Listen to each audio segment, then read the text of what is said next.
De retour d'un exercice au nord de la Norvège, le porte-hélicoptère amphibie le Dixmude a accosté au quai de France ce jeudi 7 avril 2022. À son bord, 278 membres d'équipage de la marine et près de 300 militaires avec 77 véhicules de l'armée de terre qui débarquaient à Cherbourg. Toutes ces forces appartiennent à la 9e brigade d'infanterie de marine de Poitiers. Et ce qui caractérise la 9e brigade d'infanterie de marine, c'est qu'elle a une spécialité amphibie.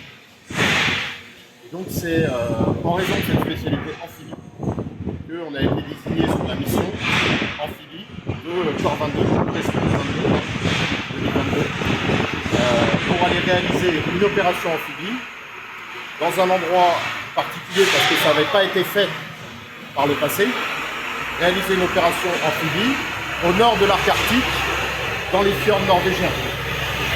Donc il y avait un défi, technique. On va avoir une météo qui va être d'abord assez rude, très changeante, des vents qui vont être forts, qui vont changer de direction dans les fjords. Donc pour l'opération amphibie en elle-même, déjà ça pose des problèmes. Et ensuite, une fois qu'on est à terre et qu'on débarque, le froid c'est un danger pour le militaire. Il faut réussir à durer sur le terrain. Donc on a récupéré du matériel norvégien, etc., qui nous a été prêté à l'occasion. Donc ça c'est un premier défi. Après il y a un défi tactique qui est lié aux fjords, à la géographie des fjords. Donc dans les fjords norvégiens, on est face à beaucoup donc, de coupures humides liées à la mer qui s'enfonce, et puis des montagnes, et puis finalement assez peu de routes. Et donc, c'est un vrai défi parce que nos axes de progression tactique, eh bien, ils sont limités. Et ensuite, il y a un défi logistique. Parce que le froid va avoir des effets sur les hommes, sur les matériels, sur la mécanique. Transporter de l'eau dans le froid, c'est un problème. Parce qu'elle va geler et les l'eau vont exploser. Donc en fait, il y a un défi logistique aussi dans cette affaire.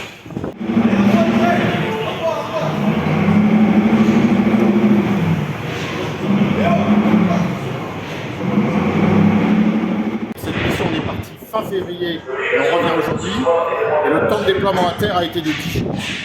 Donc l'exercice Corps 22, c'est un exercice qui est à l'invitation des Norvégiens, de l'armée norvégienne. C'est pas un exercice de temps, en fait, c'est un exercice à l'invitation de l'armée norvégienne, qui invite plein d'alliés, et donc les nations y répondent. En revanche, les procédures utilisées dans l'exercice sont des procédures OTAN. Et donc c'est l'occasion de s'entraîner avec nos alliés et de travailler ce qu'on appelle au niveau militaire notre interopérabilité, c'est-à-dire utiliser les moyens des autres, savoir nous on était sous commandement des Néerlandais, on travaillait lorsqu'on était en progression tactique, à notre droite sur le terrain, il y avait les Américains qui faisaient la même mission que nous et qui montaient vers le nord. En face, l'ennemi pour nous était joué par l'armée norvégienne, les gens de Suède et de Finlande. Vous voyez, donc quelque chose de très mixé au niveau interallié. Et donc c'est évidemment intéressant de travailler les uns avec les autres, les uns contre les autres. On apprend beaucoup. En moyenne, le Dixmude passe la moitié de son temps en mer, en exercice ou en mission, avec ou sans les forces de l'armée de terre à bord. Dès le lendemain de son arrivée à Cherbourg, le porte-hélicoptère amphibie et son équipage mené par le commandant Emmanuel Mocard reprend la mer pour retourner à son port d'attache à Toulon.